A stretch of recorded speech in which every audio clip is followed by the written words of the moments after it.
ദൈവനാമത്തിന് മഹത്വമുണ്ടായിരിക്കട്ടെ. ഈ വലിയ നോമ്പിൻ്റെ 13-ാം ദിനം നമുക്ക് ഒരുമിച്ചുള്ള ചിന്തയ്ക്കും ധ്യാനത്തിനുമായി തിരഞ്ഞെടുത്തിരിക്കുന്ന വേദഭാഗം ഇയ്യോബിൻ്റെ പുസ്തകം 29-ാം അധ്യായം 3 മുതൽ 25 വരെയുള്ളതായ വാക്യങ്ങൾ. Book of Job chapter 29 verse 3 to 25.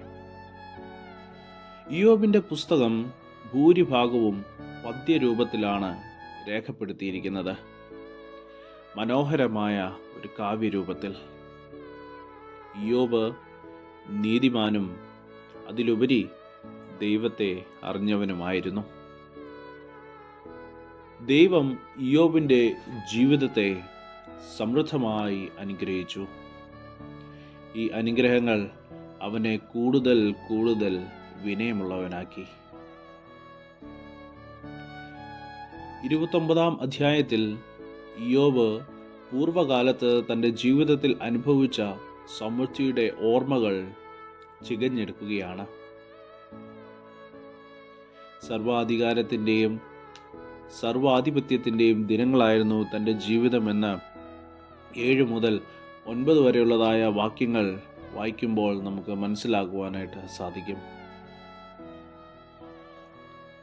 ഇരുളിൻ്റെ വഴികളിൽ പ്രകാശത്തിൻ്റെ നാളമായി ദൈവം തന്നോട് കൂടെ ഉണ്ടായിരുന്നു. എല്ലാം നഷ്ടപ്പെട്ട ഒരു ഹൃദയത്തിൻ്റെ തേങ്ങൽ തൻ്റെ ജീവിതം അവൻ അനേകർക്ക് വേണ്ടി മാറ്റിവെച്ചതാണ്. അവൻ്റെ ശബ്ദം ശബ്ദം നഷ്ടപ്പെട്ടവർക്ക് വേണ്ടി ഉള്ളതായിരുന്നു. എന്നാൽ ഇന്ന് തൻ്റെ കൂടെ ആരും ഇല്ല എന്ന തിരിച്ചറിവ് അവനിൽ കൂടുതൽ വേദന ഉളവാക്കുന്നു. ഇയ്യോബിനുണ്ടായിരുന്ന ഒരു ദൃഢവിശ്വാസം ദൈവികമാണ്. അവനെ സമർത്ഥമായി അറിഞ്ഞവർക്ക് കിട്ടുന്നുള്ളതായ വിലപിടിപ്പുള്ള സമ്മാനം. മനുഷ്യജീവിതത്തിൽ എന്നും സമൃദ്ധിയുടെയും രോഗത്തിൻ്റെയും ഒറ്റപ്പെടലിൻ്റെയും ഒക്കെ അനുഭവങ്ങൾ നേരിടാം.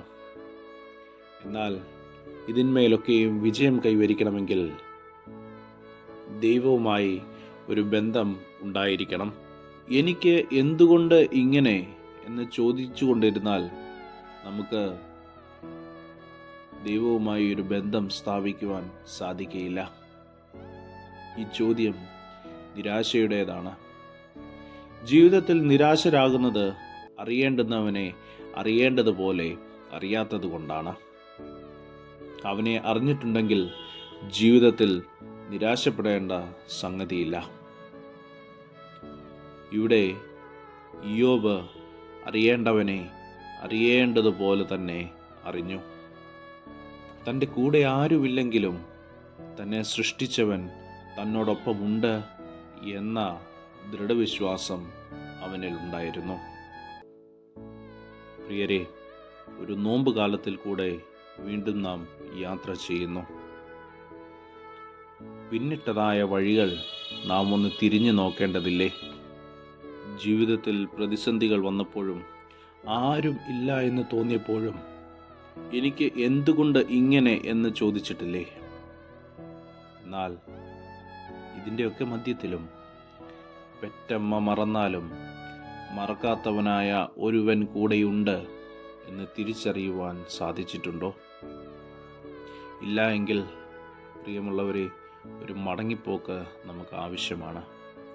അനുതാപത്തോടു കൂടിയുള്ള ഓരോ തിരിച്ചറിവും നമുക്ക് ആവശ്യമാണ്. ഈ തിരിച്ചറിവ് ഒരു രൂപാന്തരത്തോടു കൂടിയുള്ളതായ ഒരു തിരിച്ചറിവ് ആയിരിക്കണം. ഒരു മടങ്ങിവരവ് ആവശ്യമാണ്. രൂപാന്തരത്തോടു കൂടിയുള്ളതായ ഒരു മടങ്ങിവരവ്. ഇയ്യോബ് സ്വന്തം വേദനയിലും നിരാശയിലും ദൈവത്തെ അറിഞ്ഞു. പ്രതിസന്ധികളിൽ കൈവിടാത്തവനാണ്, കരുതുന്നവനാണ് ദൈവം എന്ന വലിയ തിരിച്ചറിവ് ഇയ്യോബിനുണ്ടായിരുന്നു. ആ വലിയ തിരിച്ചറിവാണ് ഇന്ന് നമുക്കും ആവശ്യം. ആ തിരിച്ചറിവ് നമ്മുടെ ജീവിതത്തെ രൂപാന്തരത്തിലേക്ക് നയിക്കുന്നതാകണം. അവിടെയാണ് നോമ്പ് യാഥാർത്ഥ്യമായി തീരുന്നത്. ഈ നോമ്പുകാലത്തിൽ രൂപാന്തരത്തിൻ്റെ അനുഭവമുണ്ടാകുവാൻ ഇടയായി തീരട്ടെ. ദൈവം അനുഗ്രഹിക്കട്ടെ. പ്രാർത്ഥിക്കാം. ദൈവമായ കർത്താവേ, പ്രതിസന്ധികളിൽ അങ്ങയുടെ മുഖത്തേക്ക് നോക്കി ശക്തി പ്രാപിപ്പാൻ എന്നെ സഹായിക്കണമേ. പ്രതിസന്ധികളിൽ ശക്തിയോടെ ജീവിപ്പാൻ എന്നെ ഇടയാക്കണമേ. നിന്റെ മുഖത്തേക്ക് നോക്കുവാൻ, അറിയേണ്ടുന്നവനെ അറിയുവാൻ എന്നെ ഇടയാക്കണമേ. യേശുവിൻ്റെ നാമത്തിൽ തന്നെ. ആമേൻ. സ്നേഹത്തോടെ, ജോയൽ അച്ഛൻ.